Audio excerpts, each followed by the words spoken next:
Hello, and welcome to the Fountain House webinar series. Today, we join Cyrus Napolitano, manager of the LOB Guest House, member of the Board of Directors, and Fountain House member of over 10 years, along with a panel of members and staff to explore the importance of cultivating member empowerment through the Fountain House model of social practice. We also invite any audience members to ask questions so that they can be answered in a Q&A at the end of this presentation. Without further ado, please join our panel as they discuss social practice and member empowerment. Welcome. My name is Cyrus Napolitano, and I'll be the moderator for today's discussion on cultivating member empowerment, the impact of the Fountain House model on members' lives through inclusion and achievement using the tools of social practice. Joining me today are my colleagues, Jessica, Jose, Judy, and Craig. And let's get started.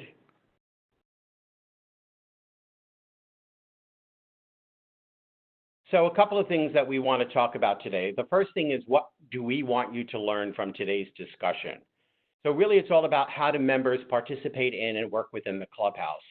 And an excellent resource for the audience of the webinar to kind of look at is Robbie Vorspan's article, Member Role, Staff Role, Another Look. You have to remember that members and staff are very different. Now, we do take pride when people come to visit the Clubhouse that people have difficulty differentiating between who's member and who is staff. And that's something that we should take great pride in. However, the reasons why we're at the Clubhouse are very different from each other. For example, the staff's role is to help members regain their lives through ongoing recovery. And the role of the members is to engage in their own recovery on a daily basis in the Clubhouse. Now, one of the things I like to point out that at Fountain House, and this is probably true for other clubhouses around the world, there's a very strong top-down hierarchy. So here at Fountain House, we have Ken Dudek, the president of Fountain House. We have Elliot Madison, who is the program director. We have senior staff, unit leaders, social practitioners or generalists, and then we have members. So it's a very strong top-down hierarchy. However, under the leadership of Ken, and what we try to do in all clubhouses is to take that very strong top-down hierarchy and kind of compress it. And we're lifting up members to participate in the daily responsibility of running the clubhouse itself. That means they're involved in all aspects of operation of the clubhouse. So just think when you go to your clubhouse, who has bottom line responsibility for getting things done? So a way I like to start off this conversation is a friend of mine, Denise Hast, who unfortunately passed away a few years ago. And she's been very involved in the clubhouse movement from day one.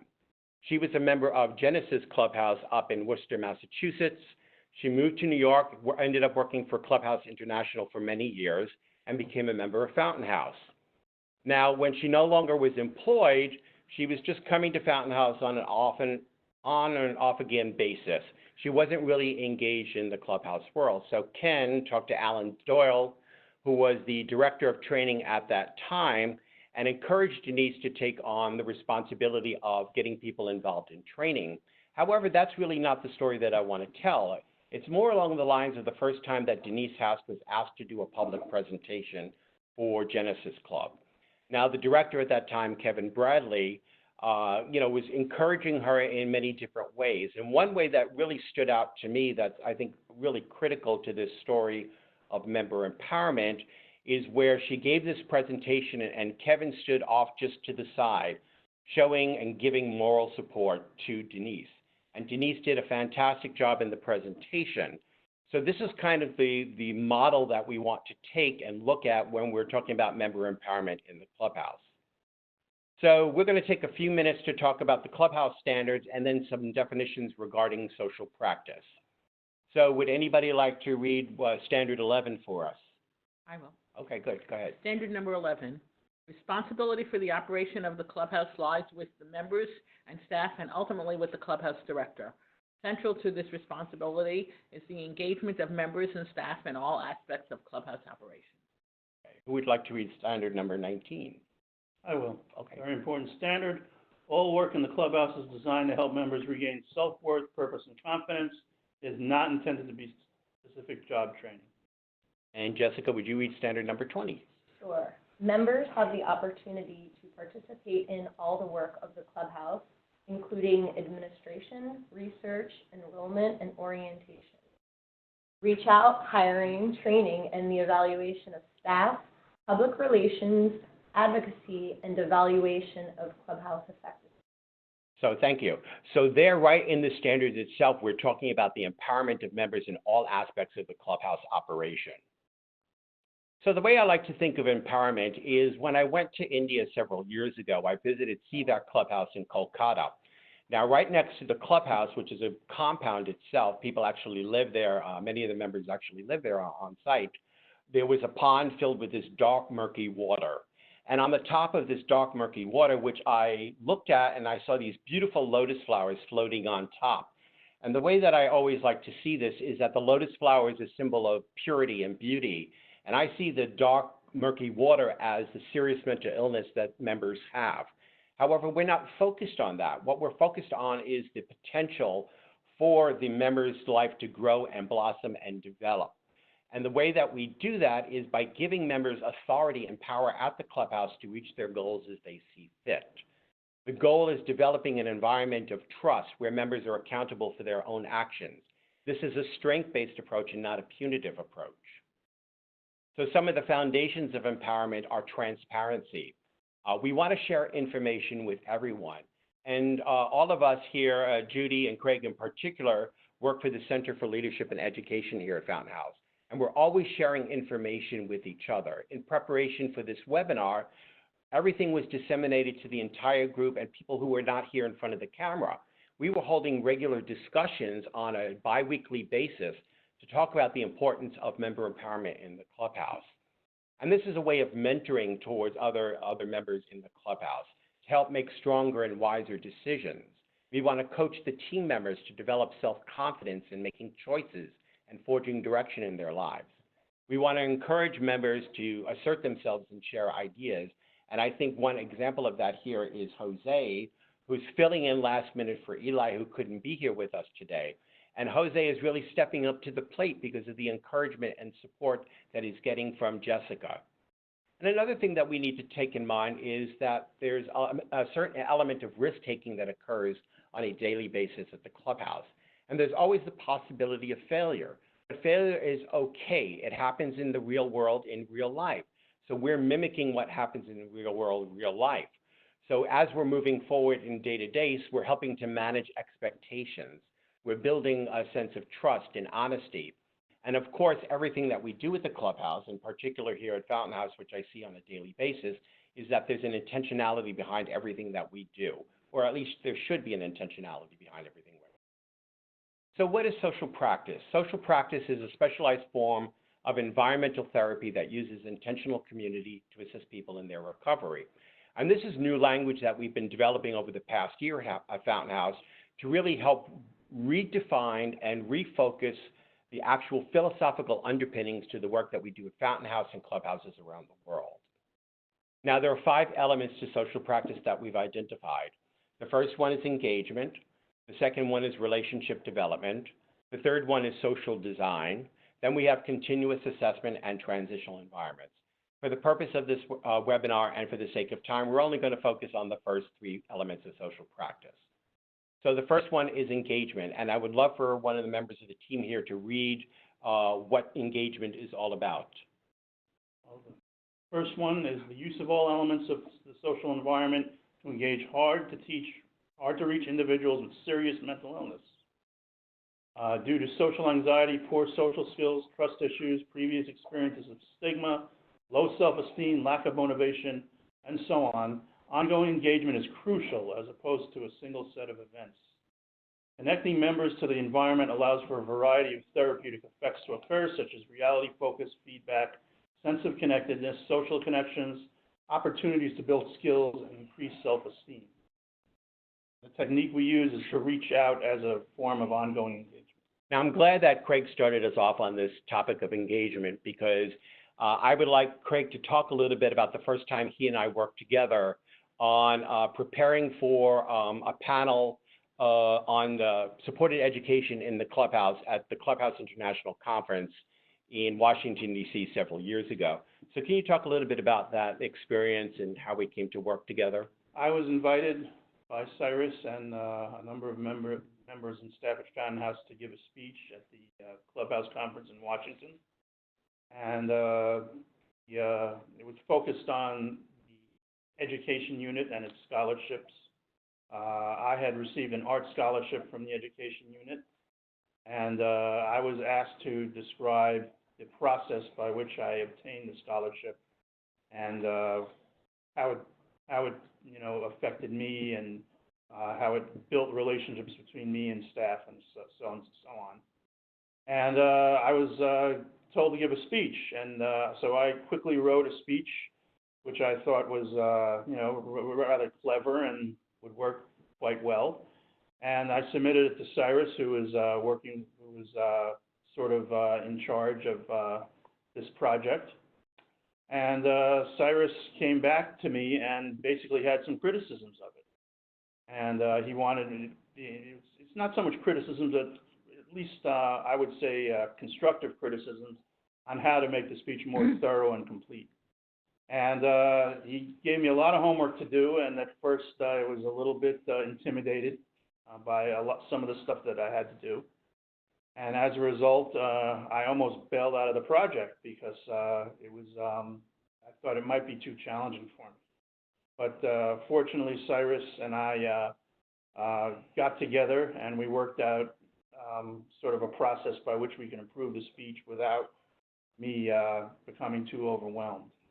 And so I was very, I guess there was a lack of motivation on my part due to the problems I was having with putting together the speech. But Cyrus's demand for excellence helped me regain my motivation to pursue excellence in my own writing.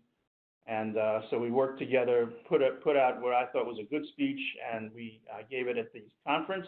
It was received well, and so the work of a fellow member like Cyrus basically helped this member do something which he hadn't really done before, give a speech anyway. So it was altogether, it was a happy ending. I think so, and Craig did a great job on giving the speech, and as he said, it was very well received. However, I think something that comes out of that, and perhaps you can elaborate a little bit more, is that you took the first experience of giving a public, speech to a room filled with Clubhouse members and staff at a conference. But from that point on, you really started, I don't know if it's connected solely to the work you and I did together on the speech, but also in developing your own writing style. You're a regular contributor to the newspaper here at Fountain House, but also you helped start the Roar Journal of Social Practice. So maybe you want to talk a little bit about that, and the rest of the group can join in as well. Particularly Judy. The fact that the newspaper has published my stories on a regular basis, I rebuilt my confidence in my writing. I was just blogging on the internet for a good long time, and not knowing whether anybody was really reading it. I would send it out to friends and relatives too, and sometimes I get feedback, but I was growing really discouraged about my own writing and whether the public ever wanted to see it. So the experience of writing along with Cyrus and writing for the paper and getting feedback and constructive criticism and attention from my writing greatly built my self-confidence. But the supportive environment of Fountain House really helped launch something even more important, which was an idea I had to start what we call the Roar Journal here. It's an international Clubhouse journal, which is basically describes how social practice works in the Clubhouse.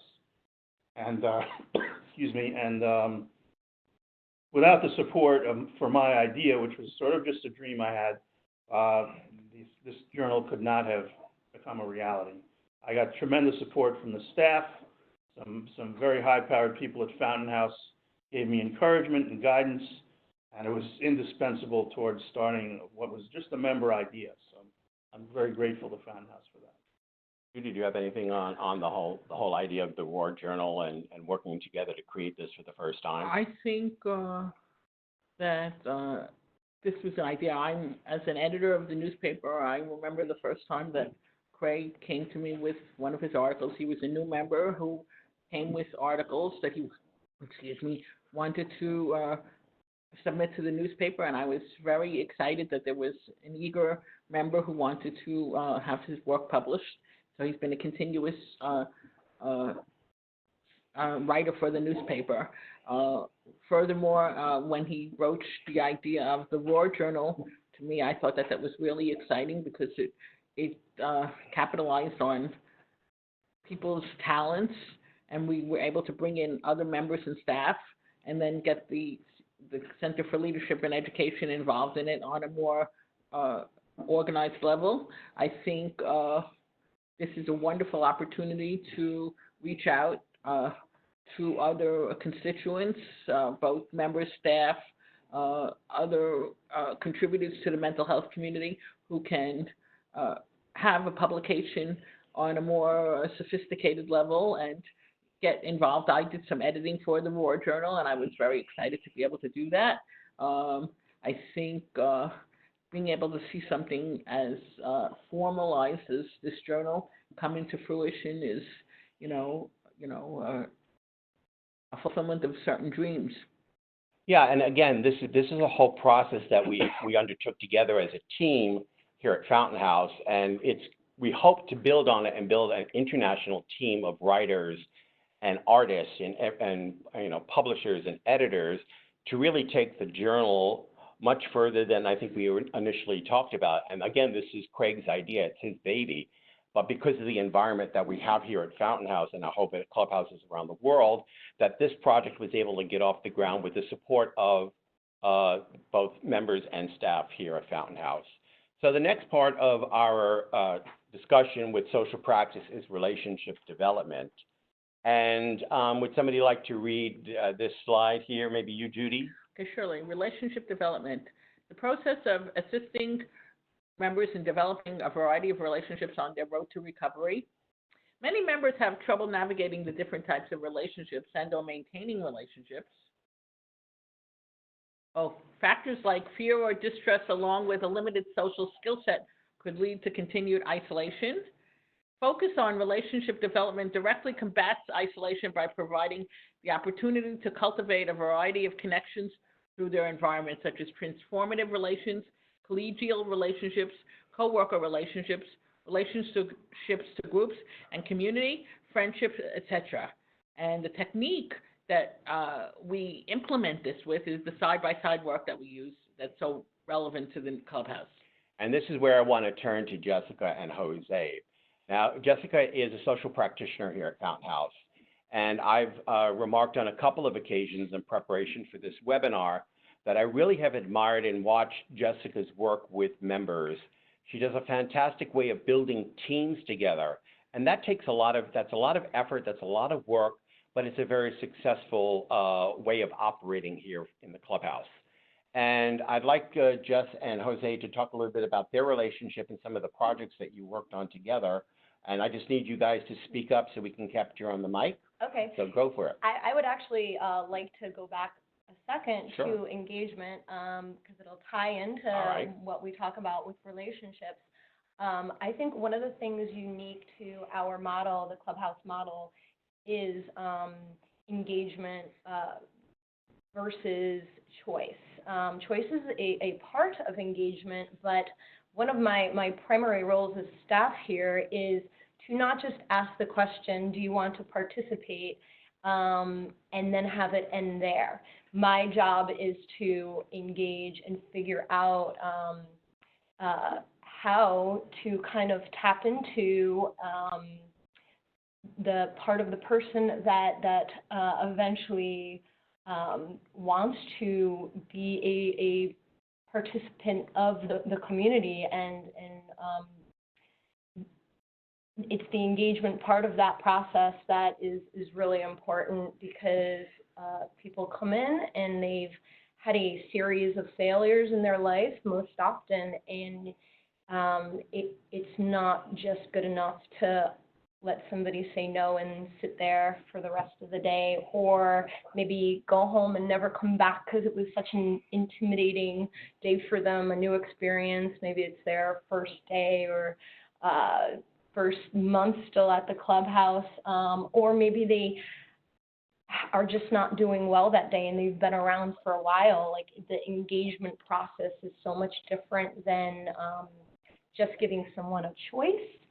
And when I work with folks in Home and Garden, and we work on a job together, whatever that is the most important part of what we're doing is we're engaging each other. I'm taking the lead if there, is a little lack of leadership at the moment, or someone else is stepping up to the plate, but I'm keeping a project lively and interesting and engaging, and most importantly, throughout that process, building relationships, not just myself with other members, but facilitating relationships being built between the other members that are working together on the job that we might be taking on.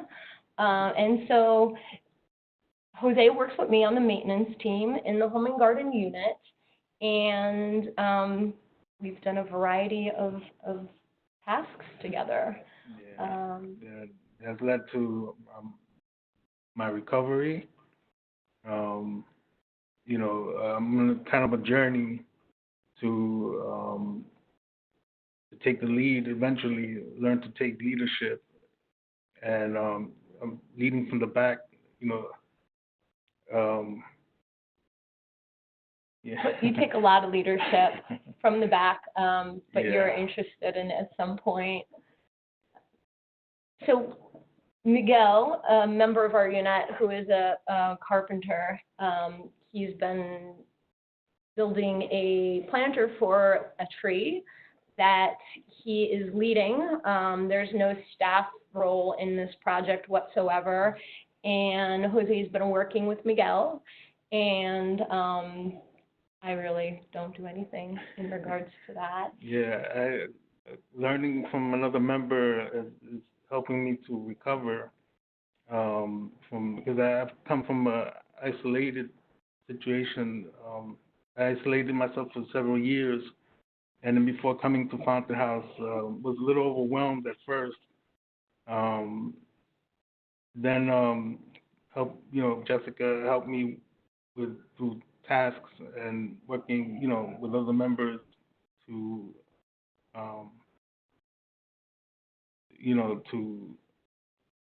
learn to build confidence. That's Right. that's where I'm lacking it. My confidence seems to dip and come up and down. And coming from where I've come from, several years of isolation, to now, helping other members, or working with other members and Teaching other members things often. Yeah, teaching other members it feels good. The level of empowerment. I'm still working on it, as you can see. And we'll see how it goes.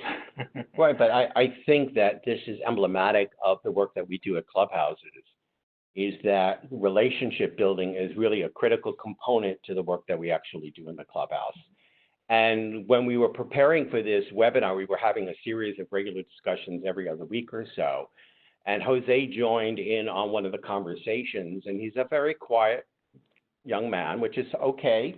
Not everybody has to be loud and boisterous like I can get to be. But I think what was really important is that one of the first things as the conversation was going on, Jose was talking about that he wants to be able to lead from the back of the bus. This is a friend of mine, Walt Cunningham, up in Worcester, Massachusetts, at Genesis Club, always talks about that he doesn't want to be seen up in front of the group waving a banner, come follow me. But what was really important as the conversation went on, Jose started thinking of himself in a very different way that he hadn't thought of before, because of the strength of his confidence had been built up to such an extent that he was starting to think of himself and see himself as a leader. And we talked a little bit about that earlier today, that you're starting to see yourself in a new way, a new light, that you hadn't before, and that comes from the work that we actually do at the Clubhouse. And he absolutely is a leader. You are not just working side by side with other members at this point, or working underneath Miguel, who's a professional carpenter. I often will ask you to work with somebody new and show them how to change the paper towel dispenser, or how to go around the house and do a light bulb check and change the light bulbs that are out. Or, I mean, I can go down the list. And yeah, I think that there's an enormous amount of leadership that you already take on, and you're still kind of on your journey to find your self-confidence, because you do so much more than you ever take credit for. And the fact that you filled in last minute to be part of this panel discussion, I think is really important. Yeah. Do you guys have anything to talk about in regards to relationship? I think that in some of the work that I do, I work in the communications unit. I'm the editor of the newspaper, and as Jessica said, the relationship development sort of partners with the engagement. If people come and see the work that I'm doing, they're often interested in what I'm doing and want to do it as well. I've had members who, I have one particular member who watched what I was doing and sat next to me, and he wanted to know what I was doing, and I told him, and then he asked more questions, and he said, excuse me, could I write an article? And the following week, we said, if you would like to write an article, why don't you try to write an article? It may not be this or that, but, why don't you capitalize on your work? And so he wrote for the newspaper. We've had people, I've had to facilitate meetings where, people have seen what I'm doing, and, I really believe in this, peer, that if peers watch what you're doing, and they may be sitting from the back of the bus, they may be quiet, but they're watching, and you don't know what they're processing, so they might want to be part of what you're doing. And I think this is, there are people who are a little bit louder, and there are people who are quieter, but together it's like a yin and a yang, that they work together and they get the task done. And also, when it comes to the partnering of or how one affects the other, I think that the relationship development, once you get there, or start really building something significant in a relationship with somebody, it's a little easier to then engage them in that next step, because they trust you. That's what relationships are based on. And I think it's really interesting. I think, we talk about the reduction of isolation. If people come here and they haven't talked to people in a really long time, and the first conversation might be on a Monday morning is, did you watch the Yankees game last night? And that may seem so irrelevant to a Clubhouse relationship, but it actually is quite integral, because if the second person will say, well, yes, I watch the Yankees, and then you can say, well, start talking to somebody, and then you can say, well, I'm working on the newspaper, but by then you've already developed a relationship about talking about the Yankees, and then you can talk about a newspaper, or about fixing a light bulb, or whatever. Each unit has their own individualized tasks, but if you start and you break the ice, that's what I think is it's so important about what we do here at the Clubhouse, is that the work is a vehicle to develop relationships. And I think relationships have a tremendous effect on one's psyche. I think the feeling of being needed, wanted, and appreciated by the staff and members is vital to your recovery. It helps rebuild your faith in yourself and even humanity, to see that other people care about you and your skills and your passions and stuff like that. You bring up a good point. One of the things that if you could elaborate a little bit more on, is when you went to London and you were at the train station or the airport, right, and you had to call Kinga. Can you tell a little bit about that story? Yes, I wasn't going to mention names, but I wanted to say that I did have talked about with empowerment risk-taking. Right. And one of the risks Fountain House has taken on me, in addition to the journal, was the trip to London, in which I went there to promote the use of our WebEx technology. And I arrived in the London airport, high as a kite because I love being in London. But I ran into a problem getting to the hotel. I had my luggage with me, and I didn't want to take a train with all my luggage, so I had to figure out how to get to the hotel. And suddenly I froze because my neurosis took over, and I thought, well, if I take a cab, I could be overcharged. I'm living on Fountain House money, and I really don't want to get them ripped off because I don't know how to get to the hotel. And so I called Kinga, who was already at the hotel, and we talked about my issue. And to make a long story short, she came all the way to the airport and picked me up at the airport so that I wouldn't have to have a meltdown. And we and another staffer on the trip, we took a nice Uber ride to the hotel, and that basically rescued the whole trip for me, not having to feel like I had screwed up royally and that I'd never take a trip with Fountain House again. I received, instead of a browbeating, Kinga basically told me that this is one of the lessons learned of going on trips. You have to practice your traveling skills. And so, and now I'll know better next time how to handle a situation like this. So the relationships I've had in Fountain House basically helped build my confidence. They took risks on, just by merely taking a risk with me, it helped build my confidence because I did not see a lot of risk taking on behalf of previous employers and a lot of people I knew in my life. So very Okay, great. Yes. Thank you. So let's move on to the next topic, which is social design. And I'll do the reading on this, and then I'm going to turn it over to Judy because Judy has a very important story to share on this. So social design is about the engagement of various environments to create therapeutic results and develop an accessible, positive community. And I think we're already hearing that positive aspect to the work that we do. It must support social design and know how to direct members to the therapeutic opportunities in these environments. And remember, earlier on, we talked about the Clubhouse itself is a therapeutic, intentional environment where things can actually happen and where change occurs. And there's a participatory approach to social design that allows participants or members to identify their own needs and collaborate with others to create solution-based environments. So if there's a problem, we're going to try to figure out the best way to fix it. And this creates a sense of communitas, which is a Latin word for community, which supports efficacy, which is the ability to produce a desired or intended result. Now, I'm going to turn this over to Judy because I think Judy has been doing a fantastic job. She oversees the learning exchange here, but you've been doing standards review. So if you can talk a little bit about your work with that and how you've connected not only with members here and staff here at Fountain House, but clubhouses here in the U.S. and around the world. So underneath philosophy of the Clubhouse, Fountain House operates under the principles of 37 standards.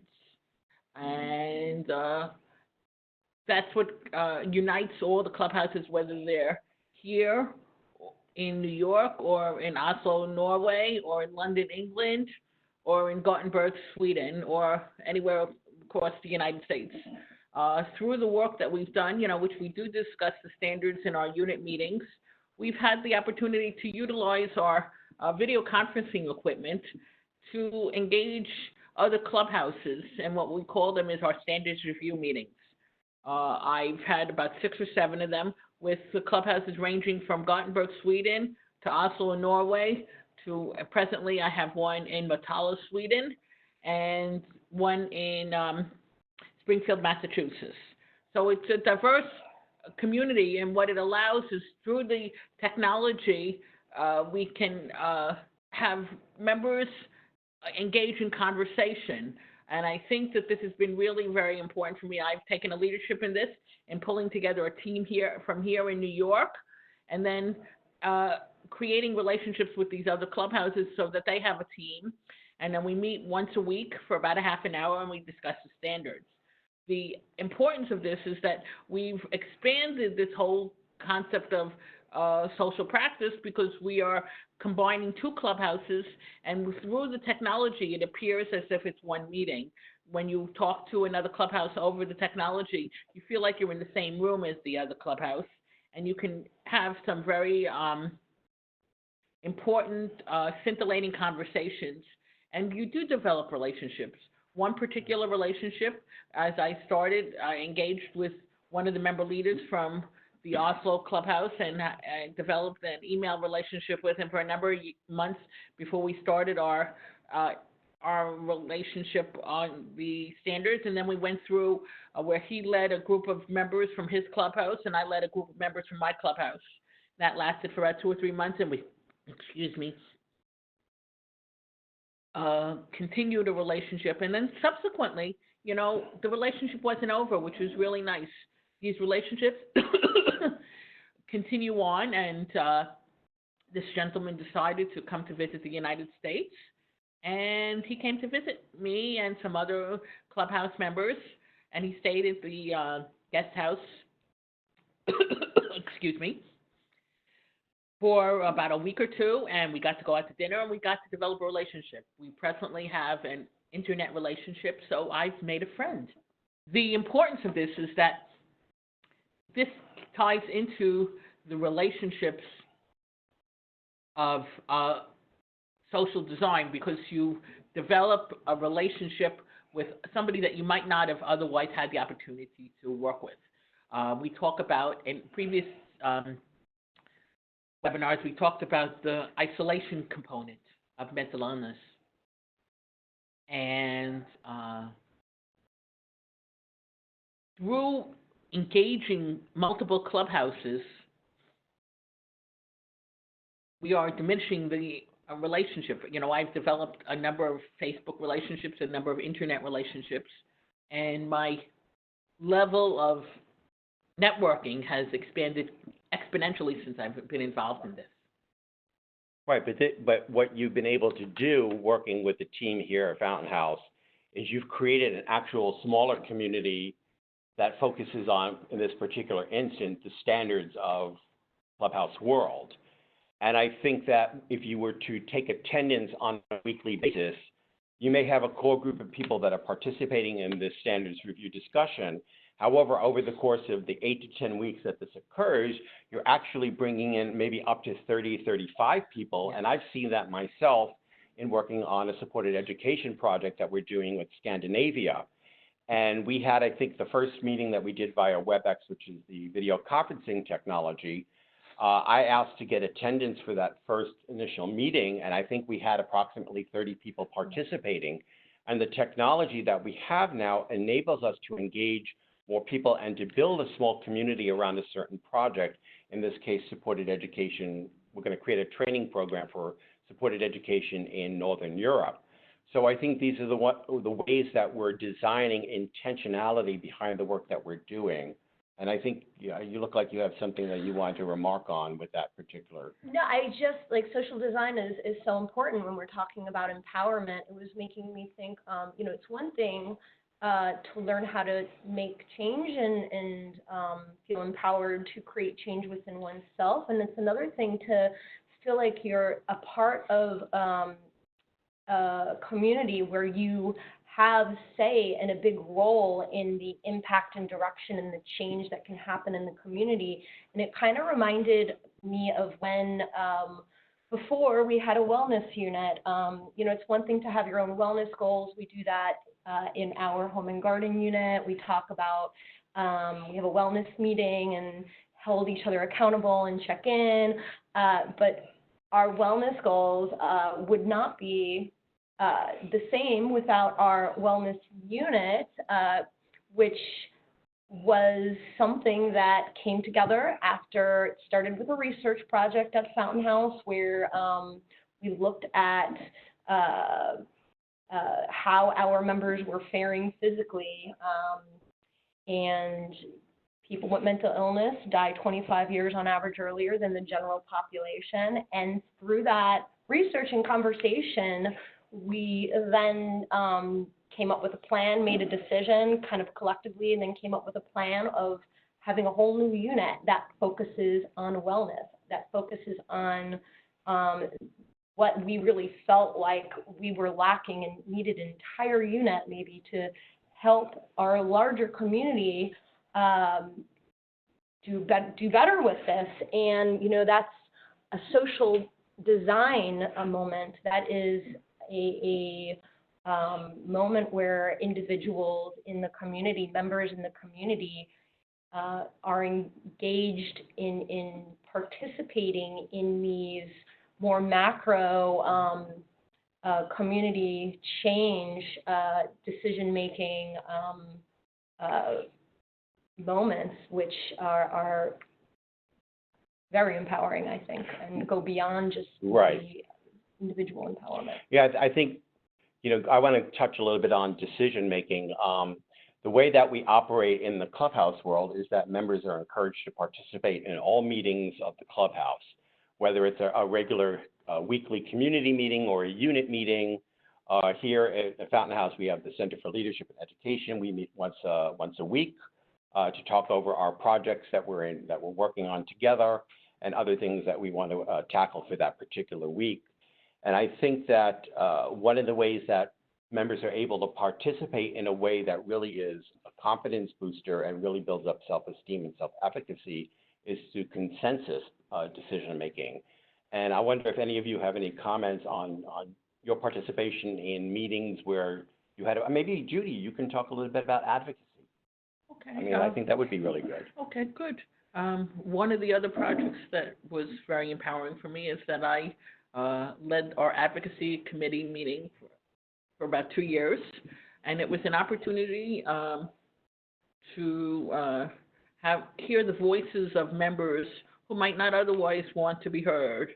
I think that through the work of empowerment, one of the things that a member leader can do is facilitate other members' voices. They can be from the back of the bus. They don't have to all be, you know, gregarious and loquacious, but they can be from the back of the bus. I mean, and through this advocacy committee, I was able to facilitate a couple of opportunities and a couple of projects. I was able to represent Fountain House when I went up to Albany for our lobby day. I was also able to represent Fountain House when I went up to the New York Association for Psychiatric and Rehabilitative Services conference, upstate New York, and represent Fountain House and the decisions that they make and what the Clubhouse, you know, implements into the form of mental health. I think another example that is just very recent, with the rash of shootings that have taken place here in the United States, Fountain House response was to participate in a rally, I believe at Union Square about a week or so ago, to really combat stigma and discrimination for people with serious mental illness, that they are not a threat to the community just because they have an illness. You're talking about gun control as an issue.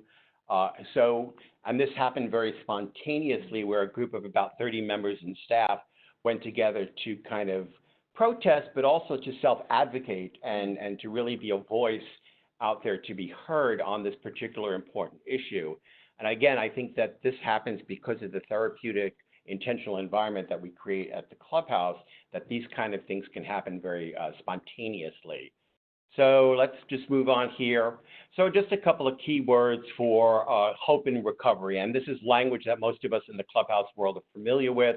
They need to be needed, side-by-side work, the work order day, the voluntary nature of the Clubhouse, choice, collaboration, consensus, cooperation, community, inclusiveness, and achievement. So I'm going to ask my fellow panel members if they have any closing remarks that they want to share, or we can just wrap things up and go to Q&A. I just, looking at this slide, it also made me think of a discussion that I had with Jose not that long ago when we were reviewing this before we sat down today.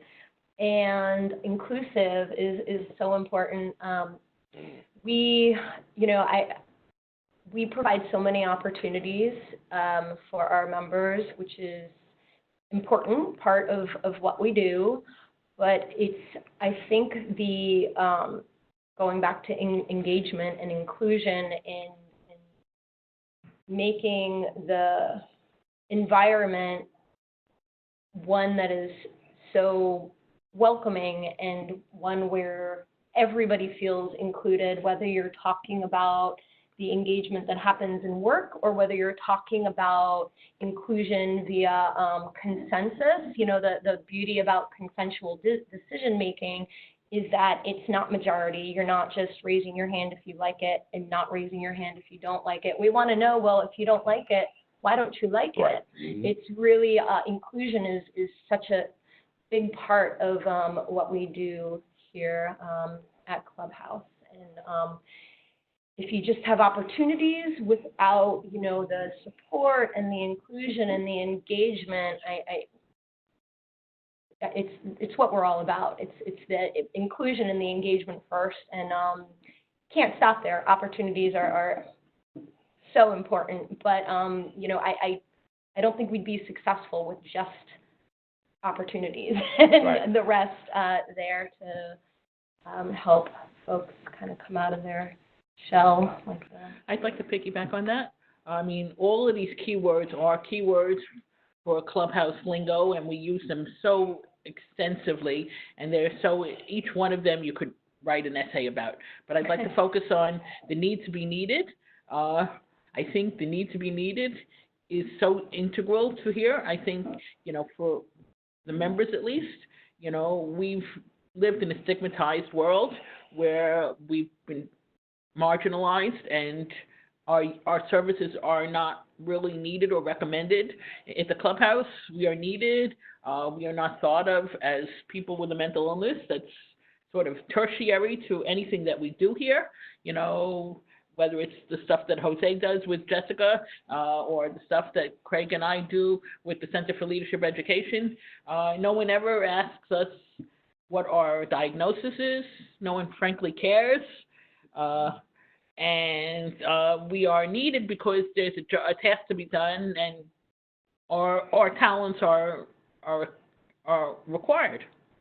And I'd just like to add that I think I'd like to mention the almighty name of one of the most important executive directors of Fountain House, John Beard. John Beard, one of his theories was that when you're working with people with serious mental illness, especially with schizophrenia, you want to talk about what he called their ego, which is the normal and strong part of them, as opposed to the part of them which is crippled by the illness. His focus was always on the strengths of the person, what's unique about them, what is you know, most normal and I guess effective about them. And I think what we discussed today, member empowerment, is a very important part for the ego of the member. It's vital that all the things we discussed today, engagement, social design, and relationships, they all lead to the enhancement of the ego of the person, and don't focus on the negative symptoms, the weaknesses, and other problems that the person may be having, problems which often are the focus of clinics and other stuff like that. Okay, thanks. Jose, do you have anything that you want to add? Yes, working side by side with the staff and members helps toward recovery. You know, for me at least, you know, you get to learn from, you know, not only the staff but the members, and build relationship and trust. You know, and hopefully, I mean, you eventually will lead. You know, hopefully lead from the back and the bus to the front. You know, once you gain enough experience, Right. You know, and confidence. Yeah. Okay. So one of the things that I always like to say that Fountain House, Clubhouse transforms lives first and then saves them. So let's go to Q&A and see if Alex has any questions for us from the audience. Alex? Yes, thank you so much to the panels and also Cyrus. Our first question is, can a member talk about an instance when a staff engaged them in an opportunity they didn't think was previously possible? I could address that. Last year, the question question was, could we, if a member engaged a member into something that they thought was not previously possible. Last year, I, along with another staff member, went to Finland for 2 weeks to facilitate a training, the first training in English in Finland for 2 weeks. I'm a person who, frankly, I'm middle-aged. I have not traveled outside of New York City most of my life and have been asked by family and friends to travel 50 miles outside of the New York area. So when I was asked to travel halfway around the world, people looked at me like I was a little bit crazy, because I had never gone any place and was very Manhattan bound. But I was engaged by 2 staff members who said that I would be really optimal for this job, and I took a risk because we talk about how all this social practice is about risk-taking, and a lot of health concerns happened. I mean, I fell down a flight of stairs and hit my head and was in the emergency room, and I got really sick. But somehow the day came, and we went to the airport, and I was on that plane. And once I was on the plane to Finland, all my fears subsided, and I just said, I'm going to facilitate with this staff member. And it was the 2 weeks that transformed my life exponentially. I mean, I came back to the United States with a renewed confidence, knowing that just about anything was possible. I'm here at the webinar for the first time. There you go. Yeah. Did not think this was possible a Yeah. couple weeks ago. No. That's plenty of That's work. involved risk-taking as well. Yeah. Next question. Our next question is, how does the setup of the clubhouse allow for member empowerment to take place? So how does the setup of the clubhouse allow empowerment to take place? Anybody want to tackle that one? Well, I think just focusing on the center itself, the Center for Leadership and Education, which puts out this webinar, I think it's important that people realize that the work that is done by people, by members, especially in the Center for Leadership and Education, is definitely leads to empowerment. I mean, I know that Judy is the backbone of the standards reviews. She's not only the person who runs the meetings on air, but behind the scenes, she handles all the correspondence. I know that Cyrus, too, handles an incredible amount of correspondence with people all over the world. And this is serious business when you're dealing with high-powered people. So I think it's important that the trust and responsibility that's put in people here can transform their lives. You're suddenly respected and even revered in the clubhouse world, whereas you were merely marginalized in the marketplace. And it's set up in a way that the work that we do in the community will always necessitate member participation, and then what comes with all of that, as you said, the feelings of being valued and needed. There's too much work to be done in the units and in training. What is the name of the Center? The Center for Leadership and Education. Center for Leadership and Education. So it's impossible for the staff to get that work done on their own, which then becomes inherent in the model that it's necessary for us to engage and get help with everything that needs to be done in the clubhouse. I think we have time for one more question, Alex. How does responsibility allow for member empowerment? How does responsibility allow for member empowerment? Very I could good. answer that. Go for it. I think that sort of piggybacks on what I was saying about the need to be needed. If you're needed and you have a responsibility to take care of something, then you are given this power. I mean, I'm in charge of taking care of all this back office stuff for the standards review, talking to the clubhouses, making sure that they call, make sure that the director is involved, so forth and so on.